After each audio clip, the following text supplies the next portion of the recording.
This is KION News Channel 546 at 5.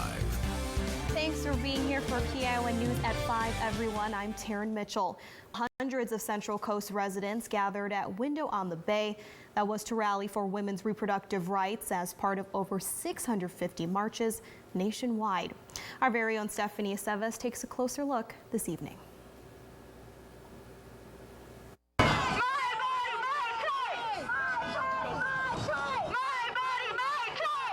As thousands across the nation are standing up for women's rights, the Central Coast had their own rally in protest of the new Texas law that restricts abortion rights in the state called the Texas Heartbeat Act, or formerly known as Senate Bill 8. I don't have to be out here. I want to be out here to fight for everyone that's below me. I mean, when we see those tiny little girls out here just saying, it gets me just so emotional, you know, because they're the ones that we have to fight for at this point. The Texas Heartbeat Act bans abortion after 6 weeks of pregnancy and allows citizens to sue anyone that helps a woman get an abortion. This can include doctors, clinics, and anyone else that assists. It's just as creating vigilante justice. What we want to do is make sure that every person has the right to a safe abortion on their own terms, in their own timeline. On Friday, the Justice Department appeared in federal court in Texas to block the law, arguing its defiance against the Constitution. But Texas lawmakers say it's legal. Protesters in Monterey say it should be a choice for people to make themselves. Our body should not be a political playground, and we as women should have a choice to do whatever we choose with our body. And the organizer for the protest today stated that they plan on having more events to help raise awareness on that issue. Well, reproductive rights allies are taking place nationwide this weekend, with participants heading to the call to action after Texas enacted one of the most restrictive abortion laws in history. The law makes getting an abortion past 6 weeks illegal, and it does not allow exemptions in the cases of rape or incest. Well, those who oppose that law state that women should be allowed to decide if they want to have a child, as well as what happens to their bodies. Government has no right to control the freedom for women to make their own decisions about what to do about their health care. The Supreme Court, which denied a request to block Texas' bill, will return on Monday.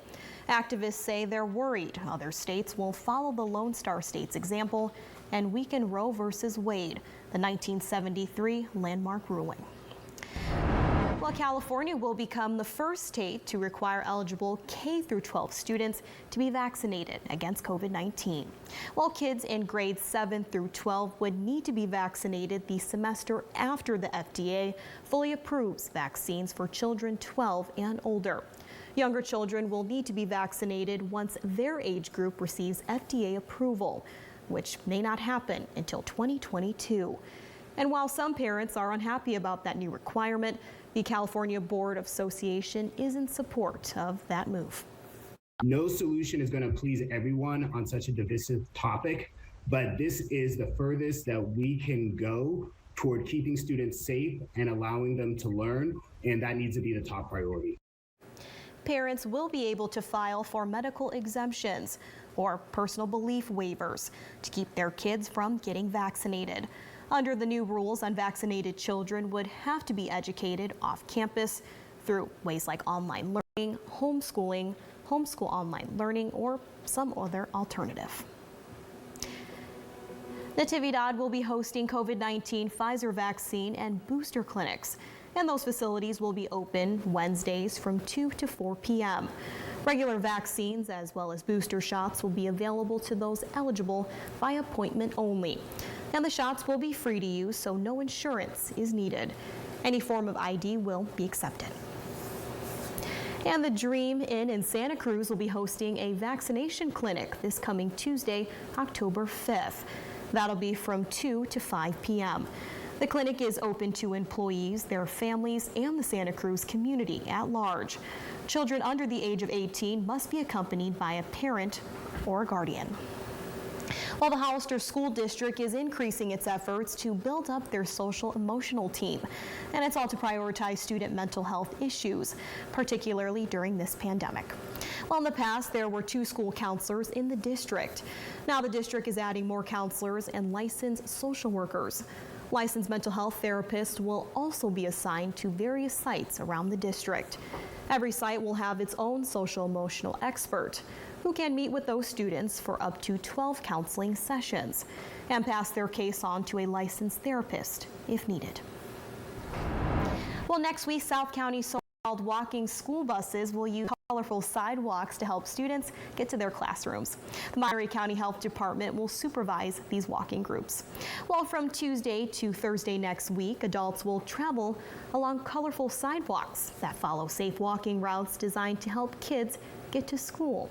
The city of Gonzales, Soledad, and Greenfield will also be participating in this. Maps of the routes will be available online in both English and Spanish. And once they get to school, the kids will be treated to a healthy and delicious snack. But it doesn't quite stop there. They will also have a chance to win safety prizes. Well, everyone, October marks the return of butterflies here on the Central Coast. And every year, Pacific Grove's kindergartners, get the honor of dressing as monarchs in the town's annual butterfly parade. Oh, you can see them there, so precious. The parade began at Robertstown Elementary on Pine Street and made its way downtown. And as you can see, the kids looked great in their wings, antennas, and butterfly shirts. The parade was then followed by a butterfly bazaar, which included lots of fun and games.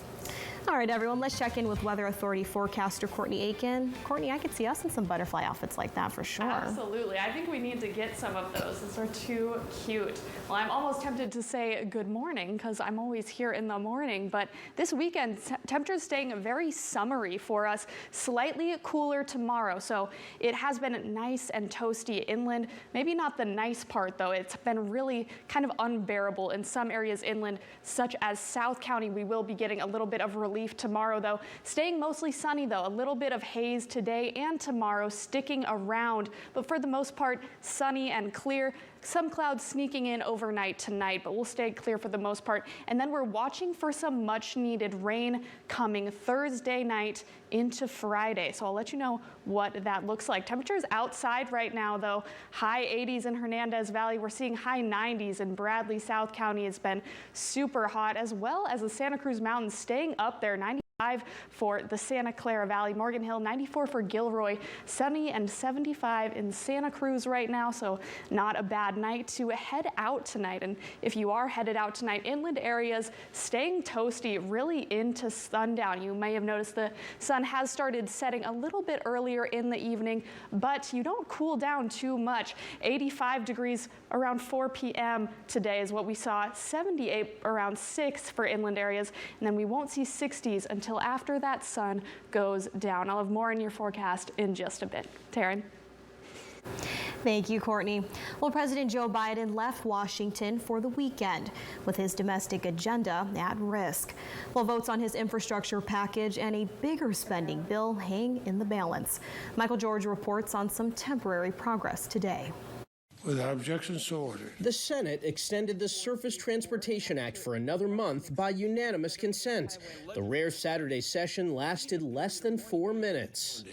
The extension heads to President Biden for his signature, allowing funding for certain highway and transit programs to flow again, and 3,700 Department of Transportation employees who were furloughed Thursday to return to work. But the debate over $1 trillion infrastructure bill and a bigger spending plan continues, with Democrats unable to get a deal. There is no reason why both these bills couldn't pass independently, except that they're not the votes to do it that way.